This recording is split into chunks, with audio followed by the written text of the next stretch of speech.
ஓம் சாய்ராம், ஜெய் சாய்ராம். என் அன்பு குழந்தையே, நடந்ததை நினைத்து நீ வருந்தியது போதும். நான் உனக்கு அளிக்கப் போகும் இன்பங்களை அனுபவிக்க நீ தயாராக இரு. வருகின்ற காலம் உனக்கு வசந்த காலமாகவே இருக்கும். இந்த உலகத்தில் நல்லதுக்கே காலமில்லை என்று புலம்புபவர்கள்தான் நிறைய பேர். அப்படியென்றால் இது உனக்கான பதிவு. இதை நீ முழுமையாக கேள், எல்லாம் உனக்கு விளங்கும். உண்மையாக இருந்தால் பிரச்சனை வரும் என்று அஞ்சுகிறீர்களா? நீங்கள் நினைப்பது போல அது ஒன்றும் பெரிய விஷயமில்லை. ஆனால் இந்த உலகத்தில் உண்மையாக இருப்பவர்களுக்கு பல சோதனைகள் வரும். வரலாற்று காலம் தொடங்கி தற்காலம் வரை இந்த உலகத்தில் நல்லதுக்கே காலமில்லை என்று புலம்புபவர்கள்தான் அதிகமானோர். உண்மையாகவும் நேர்மையாகவும் இருந்தால் நாம் தினந்தோறும் பல்வேறு விதமான பிரச்சனைகளை சந்தித்து கொண்டே இருக்கின்றோம்.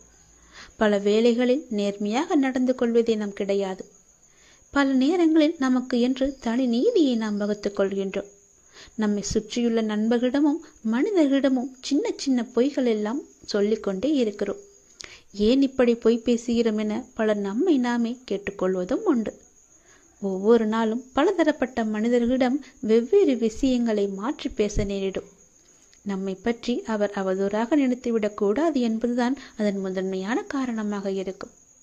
அலுவலகத்தில் உயர் அதிகாரிகளை சமாளிக்க, வீட்டிலுள்ள பெற்றோருக்கு நம்பிக்கையை ஏற்படுத்த, நெருக்கமானவர்கள் நம்மை நினைத்து பயப்படாமல் இருக்க, அவர்கள் நம்மை தவறாக நினைத்துவிடக் கூடாது என்று கவலைப்படக்கூடாது என்பதற்காக பல்வேறு விதமான காரணங்கள் இருக்கும் என பல காரணங்கள் நீண்டு கொண்டே போகும்.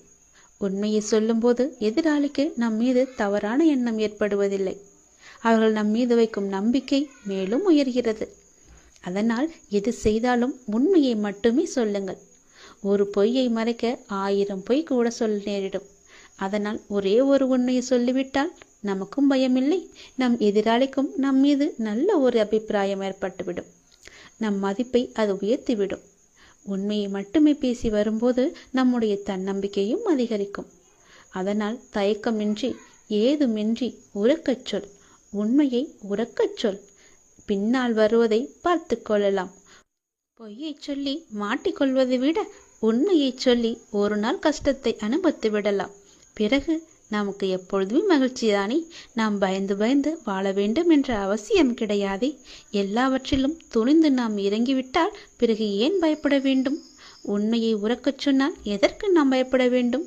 உண்மையை மட்டும் பேசினால் யாருக்கு நாம் பயப்பட வேண்டும்? உண்மையை உரக்கச் சொல்லுங்கள். உனக்கு மட்டுமே நீ பயப்படு. கடவுளுக்கு மட்டுமே பயப்படு. உன்னை படைத்த இறைவனுக்கு மட்டுமே நீ பயந்து வாழ். நிச்சயம் உனக்கு நன்மைகள் பல நடந்து கொண்டே இருக்கும். உனக்கான காலங்கள் எல்லாம் கனிந்து வந்து விட்டது. உனக்கான நேரமும் கூடி வந்து விட்டது. இனி உனக்கு எப்போதும் பயமே கிடையாது. யாம் இருக்க பயமே. நான் உன்னோடு இருப்பதால் புயல்கள் உன்னை நோக்கி வராது என்று உத்தரவாதம் இல்லை. ஆனால் எந்த புயலாலும் உன்னை மூழ்கடிக்க முடியாது என்பதற்கு நான் உத்தரவாதம் அளிக்கின்றேன். சில மாற்றம் உருவாக பல ஏமாற்றங்களை நீ தாங்கிக்கொள். சந்தோஷம் தொடர்ந்து வர பல சங்கடங்களை நீ கடந்து செல். வெற்றி மேல் உனக்கு வெற்றி வர தோல்விகளை நீ கடந்து செல். காலங்கள் கனிந்து வரும் நேரம் வரை நீ பொறுமையாக காத்திருக்க வேண்டும். நான் சொல்வது புரிகிறதா? ஞானத்தை தேடி நீ எங்கும் அலைய வேண்டாம். இது உயர்ந்தது, இது தாழ்ந்தது என்று எந்த கணம் நீங்கள் பிரித்து பார்க்கின்றீர்களோ அந்த கணமே ஞானோயத்துக்கான கதவு முற்றிலும் மூடப்பட்டு விடுகிறது. புனிதம் என்றும் அசிங்கம் என்றும் பாகுபாடும் எதையும் காட்டாதவர்கள்தான் மேன்மையான நிலைக்கு போகின்றார்கள். ஒரு சாது கடை தெரு வழியே நடந்து கொண்டிருந்தார். இறைச்சி விற்கும் கடையில் நின்றிருந்த ஒரு வாடிக்கையாளரின் குரல் சாதுவின் காதில் விழுந்தது. பன்றி இறைச்சி வேண்டும், இருப்பதிலேயே எது முதன்மையான பகுதியோ அங்கே இருந்து வெட்டிக்கொடு என்று கேட்டார். கடைக்காரன் குரல் சொன்னது, அந்த இறைச்சியில் முதன்மையான பகுதி என்று எதுவும் இல்லை. இதை கேட்டதும் சாது ஞானம் அடைந்தார். ஞானம் அடைவதற்கு 2 வழிகள் இருக்கின்றன. ஒன்று, எல்லாமே புனிதம் என்று பார்ப்பது.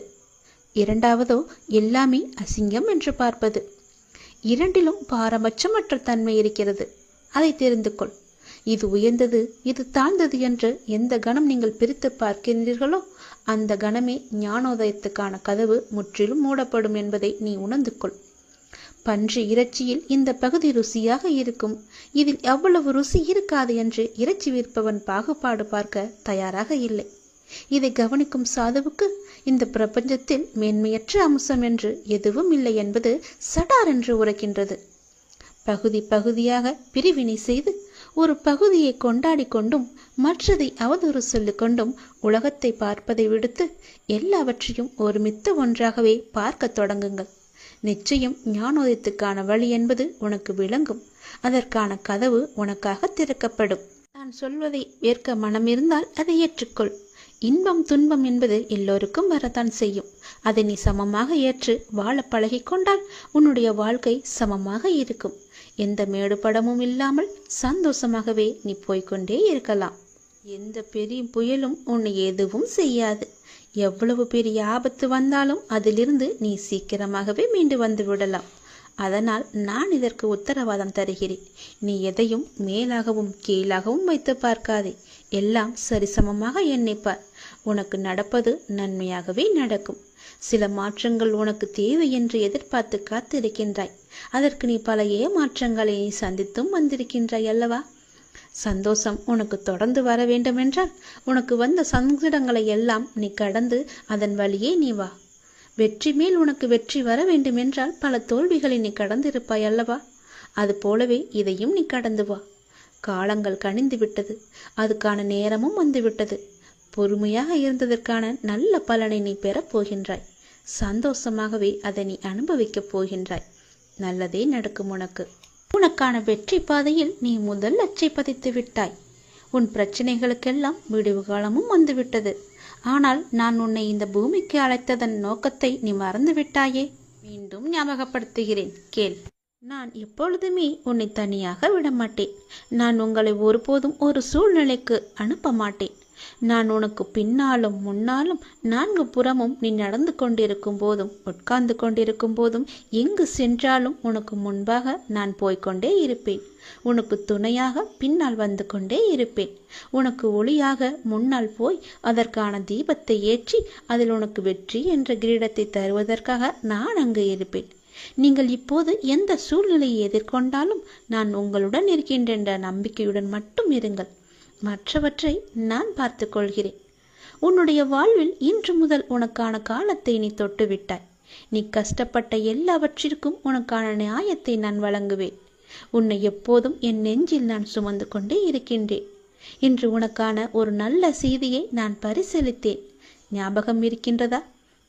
இனி தொடர்ந்து மேலும் உனக்கான நல்ல செய்தி வந்து கொண்டே இருக்கும். நீ மனம் தளராதே. மற்றவர்கள் உன்னை வசிப்பாடினாலும் நீ கலங்காதே. யாரை பற்றியும் நீ பேசாதே. உன் கோபத்தை குறைத்துக்கொள். உன் சூழ்நிலைகளை மாற்றி நான் அமைத்து தருகின்றேன். உனக்கான வெற்றி பாதையில் நீ முதல் அச்சை என்று நீ பதித்து விட்டாய். விரைவில் அது நீ ஓவியமாய் பயணிக்கப் போகின்றாய். இன்று நீ கண்ணீர் மல்க என் முன் நின்றாயல்லவா? என் பிரச்சனைகளுக்கு விடிவு காலம் இல்லையா என்று கேட்டாயல்லவா? அதற்கு நான் உனக்கு இன்று முதல் நேர்முகமாகவே பதிலளிக்க ஆரம்பித்து விட்டேன். உனக்கு நிச்சயம் நல்லது நடக்கும். வெற்றி பாதையில் நீ நடைபோடப் போகின்றாய். உன்னை விட்டு நான் எங்குமே போக மாட்டேன். உன் கூடவே இருந்து உனக்கு துணையாக எல்லாவற்றையுமே நானே செய்து தருகிறேன். எப்போதும் உன் கூடவே நான் இருப்பேன். எங்கு போனாலும் நீ செய்ய வேண்டியது ஒன்றே ஒன்று மட்டும்தான். எங்கு போனாலும் எது செய்தாலும் என்ன ஆரம்பித்தாலும் என்னிடம் சொல்லிவிட்டு செயல்படு. அதற்கான பதிலை நான் தருகிறேன். இல்லையென்றால் நான் உன் கூடவே வந்து அதற்கான ஏற்பாடுகள் செய்து அதை நல்ல விதமாக முடித்து தருகிறேன். போகும்போதும் வரும்போதும் என்னிடம் சொல்லிவிட்டு செயல்படு. உனக்கு பல நன்மைகளை அதில் நான் வைத்திருப்பேன். நிச்சயம் நன்மையில் முடியும்படி நான் அமைத்து தருகின்றேன். உண்டியலில் காணிக்கை செலுத்துவதற்கு பதிலாக உன்னால் முடிந்த அளவுக்கு பசியில் இருப்போருக்கு வயிறார உணவு கொடு. அதுவே கடவுளுக்கு நீ கொடுக்கும் மகிழ்ச்சி. கடவுள் எப்பொழுதும் உன்னை பற்றியே நினைத்து கொண்டிருக்கிறார். உன் துன்பங்களை பற்றியே நினைத்து கொண்டிருக்கின்றார். உன்னுடைய கர்மக்கள் எல்லாம் ஒழிய வேண்டுமென்றால் உன்னால் முடிந்த அளவுக்கு மற்றவருக்கு வயிறார உணவிடு. அது போதும். உன் கர்மாக்கள் எல்லாமே ஒளிந்துவிடும். இறைவன் நம் எல்லோரையும் மீண்டும் மீண்டும் படைப்பதற்கு காரணம் என்ன தெரியுமா? நாம் நல்லது செய்ய வேண்டும், நம் கர்மாக்கள் எல்லாம் ஒழிய வேண்டும் என்பதற்காகவே நாம் மீண்டும் மீண்டும் நம்மை பிறக்க வைக்கின்றார். இறைவன் அனைவரையும் நல்ல செயல்கள் செய்யத்தான் நம்மை அனுப்பியிருக்கின்றார். ஆனால் தீயதை செய்து தானும் துன்பப்பட்டு மற்றவர்களையும் துன்பப்படுத்த அல்ல என்று அனைவரும் உணர வேண்டும். எல்லாம் உங்கள் எண்ணங்களில் தான் இருக்கிறது, உங்கள் மனதுகளில் தான் இருக்கிறது, உங்கள் செயல்களில் தான் இருக்கிறது. நீங்கள் மனது வைத்தால் நிச்சயம் நடக்கும். அது எப்போது என்றுதான் உனக்கும் தெரியவில்லை, அனுப்பி வைத்த எனக்கும் தெரியவில்லை. எதற்காக அனுப்பினோ அதை மறந்துவிட்டு நீயே ஒரு வழியில் போய்க் கொண்டிருக்கின்றாய். அது உனக்கான வெற்றி பாதையாக இருக்கும். கவலைப்படாதே. இருந்தாலும் நான் அனுப்பியதன் கடமையும் நீ செய்ய வேண்டுமல்லவா? செய்து வா, உனக்கு நல்லது நடக்கும். என்னை அன்போடும் உண்மையோடும் கூப்பிடுகின்ற எல்லோருக்கும் நான் பக்கத்திலேயே இருக்கின்றேன். இருப்பது ஒரு வாழ்க்கை. யாரையும் வெறுக்காமல் யாரையும் துன்புறுத்தாமல் நீ வாழ்ந்துவிட்டு நாம் செல்ல வேண்டும். நல்லதே நடக்கும் உனக்கு. ஏனென்றால் நீ நினைத்த செயல் விரைவில் என் ஆசையுடன் உனக்கு நடக்கப் போகின்றது.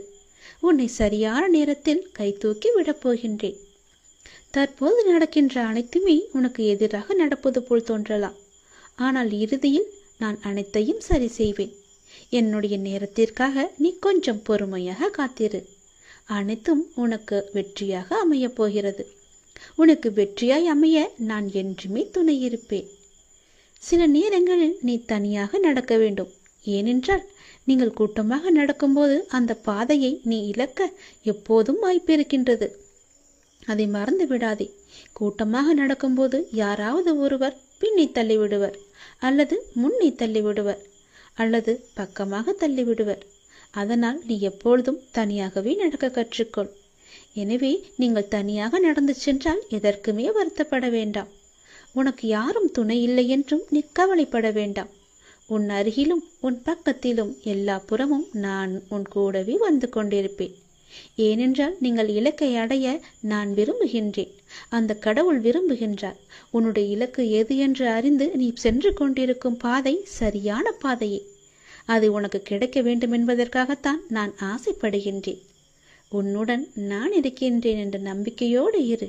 எல்லாமே உனக்கு நல்லதாகவே நடக்கும். நீ கொஞ்சம் அமைதியா இரு. உன்னுடைய சோகம், உன்னுடைய கண்ணீர், உன்னுடைய மனவலி, உன் மன வேதனை அனைத்தையும் நான் அறிந்து வைத்திருக்கின்றேன். அதை எல்லாவற்றையும் நான் சரி செய்கிறேன். நீ கவலைப்படாதே. உனக்கான நிம்மதியை நான் நிச்சயம் தருவேன். நீ எல்லாவற்றையும் தேடி சென்ற காலமெல்லாம் விலகிவிட்டது. அனைத்துமே உன்னை தேடி உனது வருகைக்காக காத்திருக்கும் நேரம் இது. நீ அழைக்காமலேயே நான் உன்னை தேடி வருவேன். ஏனென்றால் நீ என்னுடைய பிரியமான குழந்தை. நீ எதை தேடி இத்தனை நாட்கள் அலைந்து திரிந்து கொண்டிருந்தாயோ அது உன்னை தேடி தானாகவே வரப்போகிறது. காத்திரு, பொறுமையாக இரு, அன்பாக இரு, பாசமாக இரு. உன்னை தேடி அது வந்து கொண்டிருக்கிறது. விரைவாகவே உன் கையில் கிடைக்கும். நான் சொல்கிறேன், மீண்டும் ஒரு முறை சொல்கிறேன், நீ எப்பொழுதும் தனியாகத்தான் நடக்க வேண்டும். எது செய்தாலும் தனியாகவே செய். அதுதான் உனக்கும் உன் வாழ்க்கைக்கும் நல்லது. உன் அப்பா நான் சொல்வது உன்னுடைய நன்மைக்காக மட்டுமே. உன்னுடைய வாழ்க்கையில் உன் கஷ்டங்கள் எல்லாம் மாறி நன்றாக வாழ வேண்டும், பெரிய மாற்றம் வேண்டும் என்று கேட்டாயல்லவா? நான் சொல்வதை கேள். உன் வாழ்க்கைக்கான பெரிய மாற்றம் வந்து கொண்டிருக்கின்றது.